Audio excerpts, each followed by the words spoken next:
Las calles de Guadalajara respiran. No respiran aire limpio, sino una mezcla de diésel, tortillas recién hechas, sudor y miedo. Carlos Miguel Herrera López nació en el barrio de Antares hace 32 años, hijo de María Kenia Costurera y de un padre cuyo nombre nadie pronunciaba en voz alta después de que desapareció una madrugada de 1998. Creció entre casas de lámina y concreto, donde los muros pintados con aerosol contaban historias de territorios disputados y vidas truncadas. En Antares, los sueños se medían en metros cuadrados y la esperanza era un lujo que pocas familias podían permitirse. Carlos era diferente desde niño, no por valentía fingida ni por rebeldía performativa, sino por la manera silenciosa en que veía el mundo, con compasión donde otros veían amenaza, con curiosidad donde otros veían sumisión. A los 15 años, cuando sus compañeros comenzaban a elegir entre los carteles o la invisibilidad, Carlos eligió una tercera opción que nadie le había ofrecido, la verdad.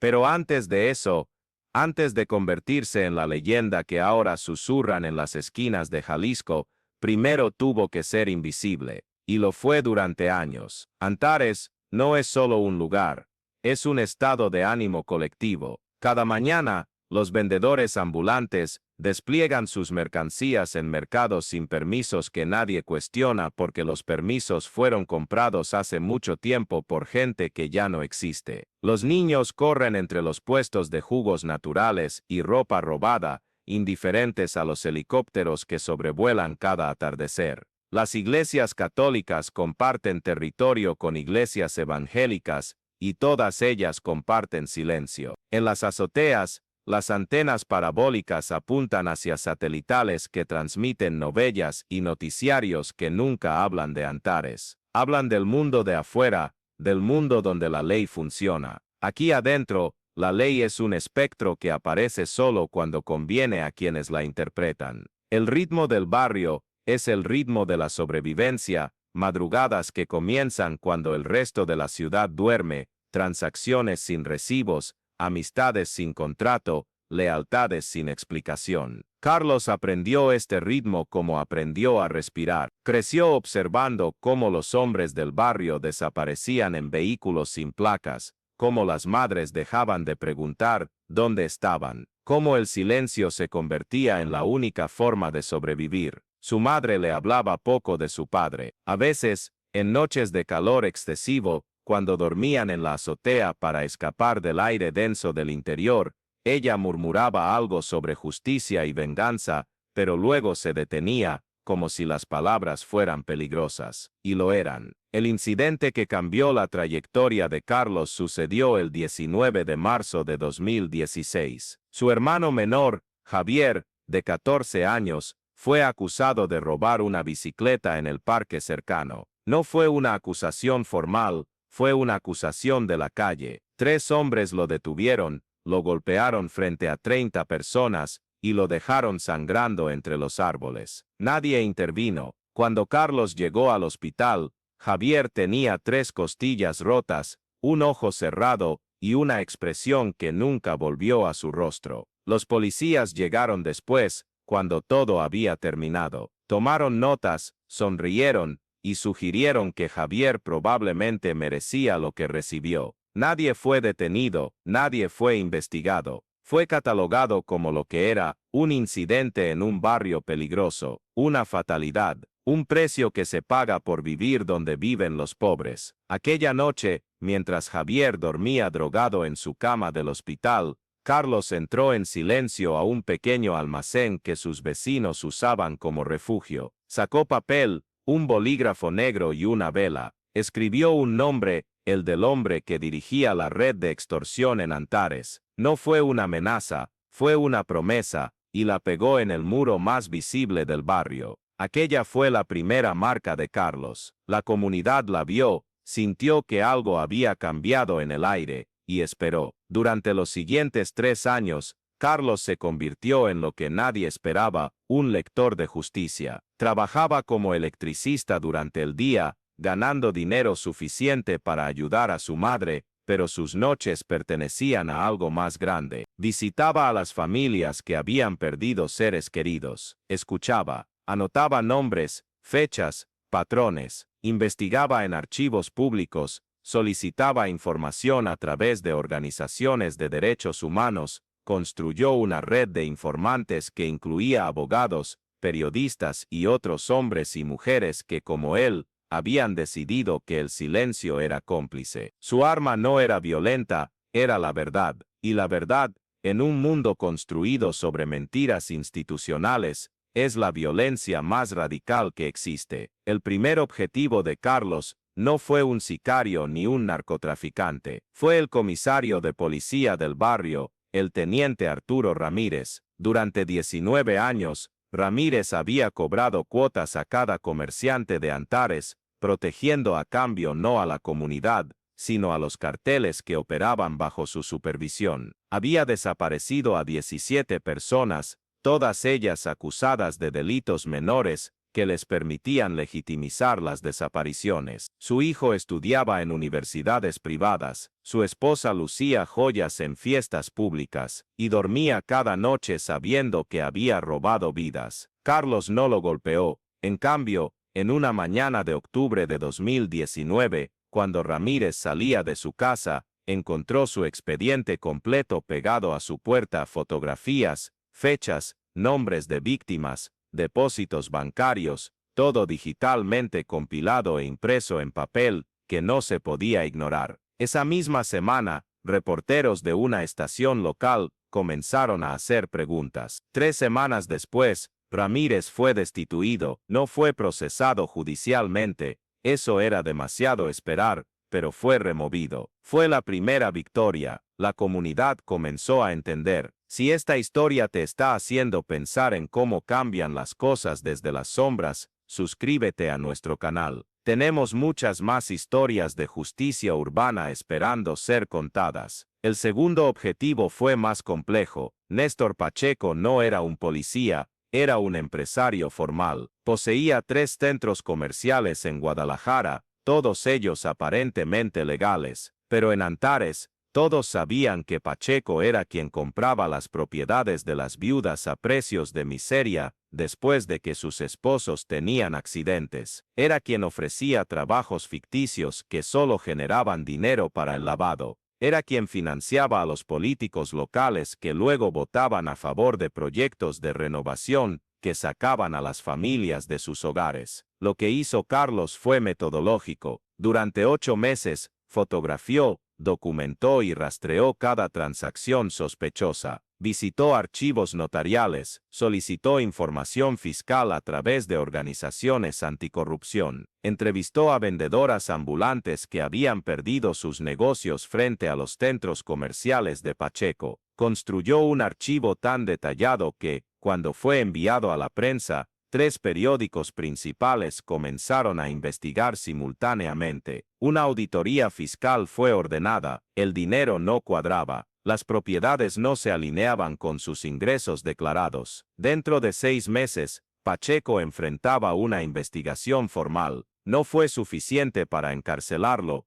pero fue suficiente para arruinarlo socialmente. Sus amigos políticos se alejaron, sus negocios comenzaron a fallar. La comunidad aprendió que la verdad, cuando se comparte públicamente, es una forma de justicia que los ricos no pueden ignorar. El mensaje que Carlos dejó esta vez no fue un nombre, sino una frase: la verdad crece en el silencio. El tercer objetivo fue el sacerdote. Padre Miguel Ramón llevaba 32 años en la iglesia de Antares, y toda la comunidad lo respetaba. Era querido, bondadoso en apariencia, atendía a los pobres en los sermones. Pero Carlos, en sus investigaciones, descubrió que durante años, Padre Miguel había estado ayudando a elementos criminales a lavar dinero a través de donaciones ficticias. Había facilitado que menores fueran trasladados de sus familias, bajo la excusa de programas de rehabilitación que nunca existían. Carlos encontró documentos, registros de transacciones, testimonios de familias que habían perdido hijos. Este fue el primer objetivo donde sintió el peso moral de sus acciones, porque Padre Miguel no era un villano claramente definido. Era un hombre que había caído en compromiso tras compromiso justificándose con la teología de la supervivencia. Aún así, la verdad importaba más que los sentimientos. Carlos envió su expediente a la Nunciatura Vaticana, a organizaciones de derechos de menores y a la prensa. La investigación fue larga, pero el resultado fue claro. Padre Miguel fue retirado de su cargo. No fue procesado penalmente, pero fue removido de la posición donde podía causar más daño. Y la iglesia de Antares tuvo que enfrentar, por primera vez, una conversación incómoda sobre sus responsabilidades. La comunidad sintió esto de manera diferente. No fue celebración, sino una especie de duelo colectivo por haber sido engañados. Para este momento, Carlos ya era una leyenda, aunque sin rostro. Los murales de Antares mostraban un símbolo que había adoptado, un ojo abierto sobre un corazón abierto. Las abuelas hablaban de él en los mercados. Los jóvenes lo buscaban, pero él nunca se dejaba encontrar. Su vida pública era la de un electricista competente y discreto. Su vida verdadera era la de un investigador incansable. El cuarto objetivo fue donde todo comenzó a complicarse. Fue el momento en que la justicia simbólica de Carlos intersectó con la realidad de la impotencia institucional y dejó una cicatriz que nunca sanaría completamente. Mario Ferrer era un funcionario menor del municipio, un empleado de departamento de permisos de construcción, aparentemente insignificante, pero en realidad, Mario era la llave que permitía que los proyectos de desplazamiento ocurrieran. Aprobaba permisos ilegales, bloqueaba apelaciones y, cuando era necesario, falsificaba documentos. Fue Mario quien permitió que 100 familias fueran desalojadas de sus viviendas en el barrio de Barragán, cercano a Antares, para que un centro comercial pudiera ser construido. Fue Mario quien se rió cuando las viudas le pidieron clemencia. Fue Mario quien durmió bien sabiendo que había dejado niños sin hogar.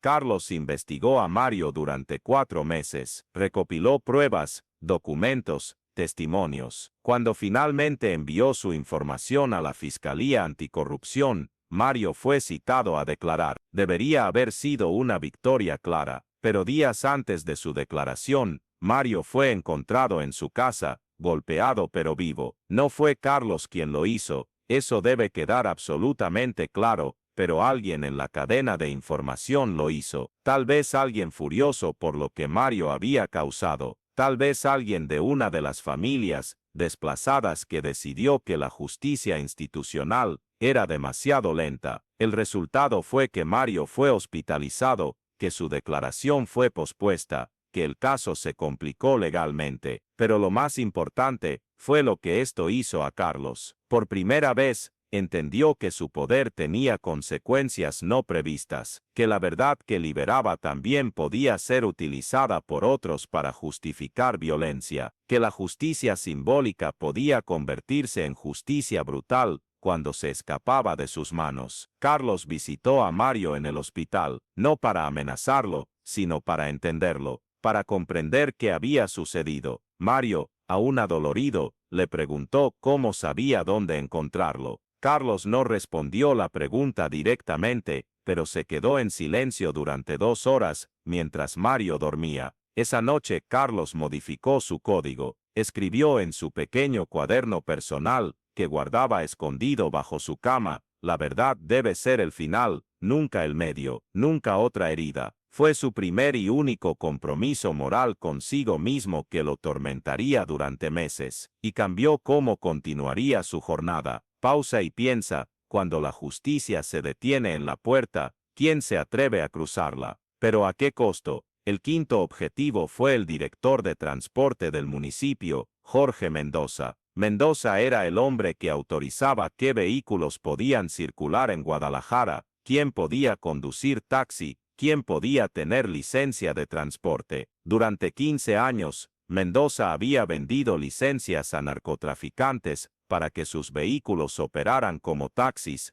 permitiendo que movieran drogas sin ser detenidos. Había rechazado sistemáticamente las solicitudes de conductores pobres. a menos que pagaran sobornos. Había emitido licencias a conductores borrachos, a cambio de dinero. Sus decisiones habían causado al menos 19 accidentes mortales, todos ellos en barrios pobres, todos ellos investigados negligentemente. Carlos trabajó durante 5 meses en este caso, entrevistó a familias de víctimas, revisó archivos de transporte, registros de accidentes, patrones de emisión de licencias, conectó los puntos con una precisión que solo era posible para alguien obsesionado con la verdad. Cuando finalmente presentó sus hallazgos, no fue solo a la prensa, sino directamente a una organización internacional de derechos humanos. El caso de Mendoza se convirtió en parte de un reporte que criticaba la corrupción sistemática en Transportes de México. Mendoza fue removido de su cargo, investigado formalmente por la Fiscalía Estatal y eventualmente condenado a 4 años de prisión. Fue la victoria más clara hasta ese momento. Fue también la que le hizo ver a Carlos que el sistema podía funcionar, pero solo si era presionado públicamente, si se hacía demasiado evidente para ignorar. La comunidad sintió esto como esperanza genuina, pero no era suficiente. Nunca es suficiente cuando el poder real permanece en las sombras. El sexto objetivo fue el punto de quiebre, el verdadero objetivo. El hombre cuyo nombre había escrito Carlos en ese primer papel hace 4 años, pero cuyas manos eran demasiado limpias para ser atrapadas por métodos convencionales. Su nombre era Heriberto Morales, diputado estatal, empresario, hombre de familia aparentemente respetable. Heriberto no cometía crímenes, él mismo los ordenaba. Era el eslabón entre el poder político y el poder criminal. Fue quien financió el desplazamiento de familias en Barragán. Fue quien protegió a Mendoza. Fue quien dio la orden de que Padre Miguel continuara con sus operaciones de tráfico. Heriberto era el verdadero rostro de la corrupción en Guadalajara, pero su rostro era legal, diplomático, visible en los periódicos sonriendo al lado de funcionarios federales. Investigar a Heriberto era diferente. Era peligroso de una manera nueva. Era cruzar una línea donde la verdad no era solo información, sino una amenaza directa al poder que gobernaba la ciudad. Carlos pasó casi 1 año investigando a Heriberto. No fue fácil. Tuvo que contactar a periodistas investigativos de otros estados. Tuvo que comunicarse con fiscales federales que no estaban bajo la influencia de Heriberto. Tuvo que viajar fuera de Guadalajara sin ser detectado. Tuvo que construir una red de seguridad porque sabía, en el fondo de su ser, que si Heriberto se enteraba de lo que hacía, Carlos desaparecería. Así es como funcionan las cosas en el nivel donde juega Heriberto. Lo que Carlos descubrió fue devastador. Heriberto no solo estaba implicado en una red de corrupción, era la red. Había financiado campañas de candidatos que ahora son ministros federales. Había ordenado desapariciones. Había protegido a narcotraficantes a cambio de dinero. Había orquestado el asesinato de 2 periodistas que comenzaban a investigarlo hace 7 años. Y lo más importante, tenía documentación de todo: archivos, transacciones, grabaciones de teleconversaciones, correos electrónicos. La evidencia estaba tan bien compilada que era casi como si Heriberto mismo la hubiera organizado para ser descubierta.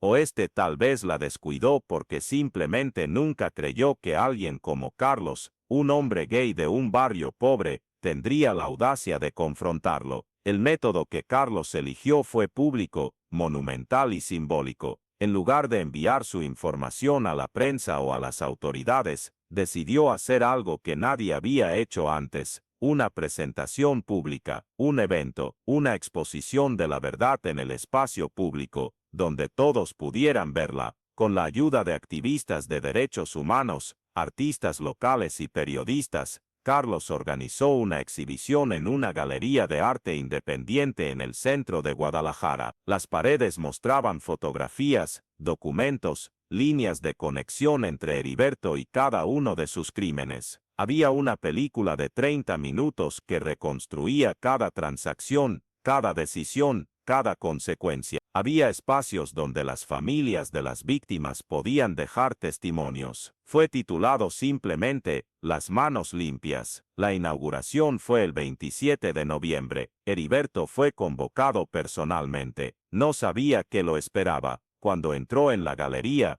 acompañado por sus guardaespaldas y su arrogancia habitual, se encontró con la evidencia completa de su vida criminal presentada frente a 100 periodistas, activistas, familias de víctimas y ciudadanos de Guadalajara. No fue violencia, fue verdad pura, sin filtros, sin posibilidad de negación. Heriberto se quedó blanco, sus guardaespaldas intentaron sacarlo, pero fue demasiado tarde. Las cámaras de televisión ya estaban transmitiendo. Los periodistas ya estaban tomando fotos. Su nombre, su empresa, sus crímenes estaban siendo documentados en tiempo real por medios nacionales. En ese momento, en esa galería, la impunidad de Heriberto Morales terminó. Lo que sucedió después fue lento pero imparable. Las autoridades federales, presionadas públicamente por la magnitud del escándalo, abrieron investigaciones formales. Periodistas de periódicos nacionales llegaron a Guadalajara. Organizaciones internacionales de derechos humanos emitieron comunicados. El nombre de Heriberto pasó de ser respetable a ser tóxico. Sus aliados políticos se alejaron. Sus negocios fueron congelados. 3 semanas después de la exposición fue detenido formalmente. Fue encarcelado a la espera de juicio por 18 delitos federales. La justicia no fue perfecta,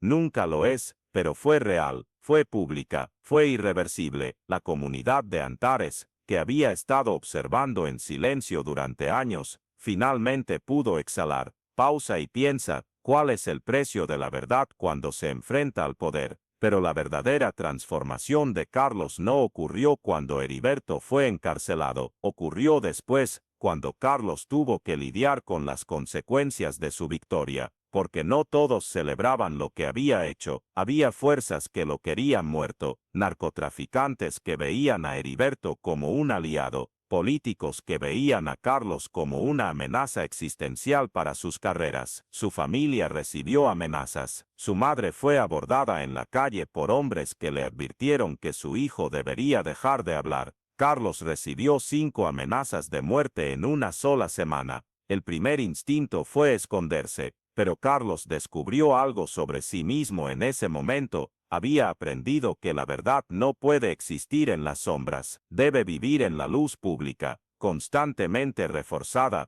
constantemente recordada, constantemente celebrada. De lo contrario, la verdad muere, y el poder vuelve a tomar control. Así que Carlos hizo algo inesperado. En lugar de desaparecer, apareció. Comenzó a dar charlas en las escuelas de Guadalajara. Habló sobre la importancia de la investigación ciudadana. Habló sobre cómo la verdad, aunque peligrosa, es la única herramienta que funciona contra la corrupción sistémica. Fundó una organización pequeña pero efectiva llamada Ojos Abiertos, usando el símbolo que había aparecido en sus primeras acciones, que entrenaba a jóvenes en investigación básica, periodismo ciudadano y documentación de injusticias locales. Y algo extraordinario sucedió. La comunidad no lo olvidó. La gente que había visto sus acciones, que había sentido que la justicia era posible, que había aprendido que un hombre, actuando solo pero con propósito, podía cambiar las cosas, comenzó a replicar su método. En cada barrio de Guadalajara,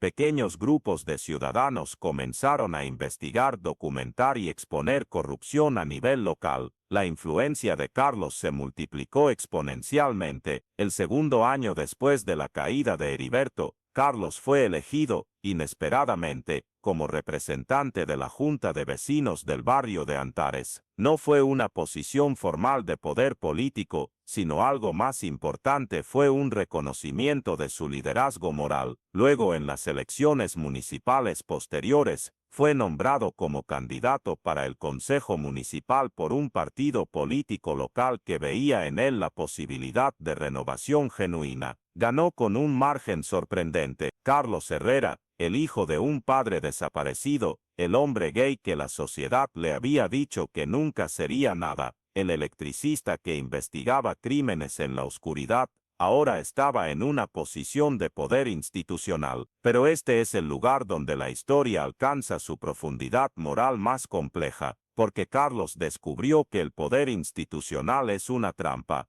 que una vez que entras en el sistema, es casi imposible mantener tu pureza de propósito, que los compromisos necesarios para gobernar erosionan gradualmente tu capacidad de decir simplemente la verdad. Hubo momentos en los que tuvo que votar por soluciones que no eran perfectas. Tuvo que negociar con políticos cuyos historiales no eran impecables. Tuvo que aceptar que el cambio es incremental y que la justicia perfecta es una ilusión. Algunos de sus viejos aliados en ojos abiertos sintieron que los había traicionado, y en cierto sentido, así fue. O tal vez no, tal vez simplemente comprendió que para cambiar el sistema desde adentro, tienes que aceptar ser cambiado por el sistema también. Durante sus primeros 2 años en el Consejo Municipal, Carlos impulsó 3 iniciativas principales. La primera fue la creación de una comisión de transparencia que requería a todos los funcionarios municipales hacer públicos sus activos, transacciones financieras y conflictos de interés. La segunda fue la implementación de un programa de auditoría ciudadana, donde cualquier residente podía solicitar investigaciones independientes de gastos municipales. La tercera fue la creación de becas para jóvenes de barrios pobres que querían estudiar periodismo, investigación o administración pública. No fue nada revolucionario, pero fue efectivo.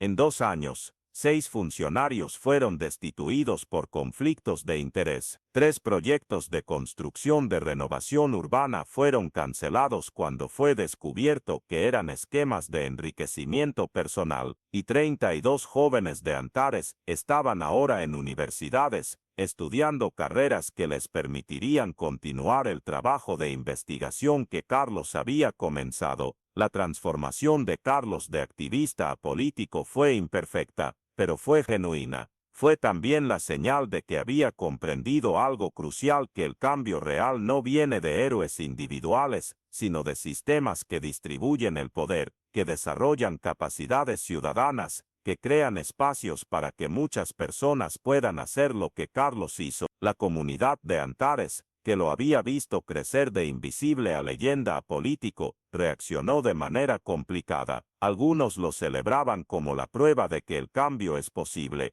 que incluso alguien de un barrio marginalizado podía llegar al poder. Otros lo veían con suspicacia, preguntándose si había sido cooptado por el sistema. Las abuelas que lo recordaban como el electricista que pegaba papeles en los muros ahora lo veían en la televisión, en trajes formales, a veces sonriendo de manera que le recordaba a los políticos que habían prometido cosas que nunca cumplieron. Pero algo que permanecía claro: Carlos nunca fingió ser perfecto, nunca fingió que una vez en el poder, el cambio sería rápido o completo. En sus discursos, mencionaba constantemente a quienes lo habían ayudado, a las familias de víctimas, a los periodistas que habían arriesgado sus carreras para publicar historias sobre corrupción. Mantenía viva la memoria de lo que había sido y de lo que necesitaba cambiar. Y más importante aún, mantuvo la puerta abierta. Cualquiera podía entrar a sus oficinas en el municipio con una denuncia, con una historia de injusticia, y Carlos escucharía, y investigaría, y haría presión dentro del sistema para que algo sucediera. La lección final de Carlos Herrera es una que cuesta entender en un mundo que celebra héroes dramáticos: que el verdadero cambio no es espectacular, no es un momento, es un proceso, es levantarse cada mañana sabiendo que probablemente no ganarás completamente, pero que la alternativa, la rendición, es inaceptable. Es investigar aunque cansas. Es documentar aunque nadie parece estar escuchando. Es hablar la verdad aunque te amenacen. Es persistir aunque el sistema sea grande y tú seas pequeño. Porque en el fondo, las cosas no cambian por héroes. Cambian cuando suficientes personas ordinarias deciden que ya no pueden vivir con la injusticia normalizada. Cuando deciden que el costo emocional de la complicidad es más alto que el costo de la resistencia. Cuando deciden, como Carlos decidió hace más de 20 años, que la verdad es el único terreno firme en un mundo de arena movediza. Esta es la leyenda de Carlos Miguel Herrera López. No es una leyenda de violencia triunfante, no es una historia de venganza perfecta, es una historia de un hombre ordinario que creyó en la verdad radical, que creyó que la justicia, aunque lenta, aunque costosa, aunque nunca completamente satisfactoria, era mejor que el silencio, que creyó que su comunidad merecía mejor, que creyó que incluso alguien como él, un hijo de desaparecido, un hombre gay de un barrio pobre, un electricista sin conexiones políticas, podía hacer una diferencia, y lo hizo, lentamente, persistentemente, sin dramatismo, pero con absoluta determinación. Carlos Herrera cambió a Guadalajara.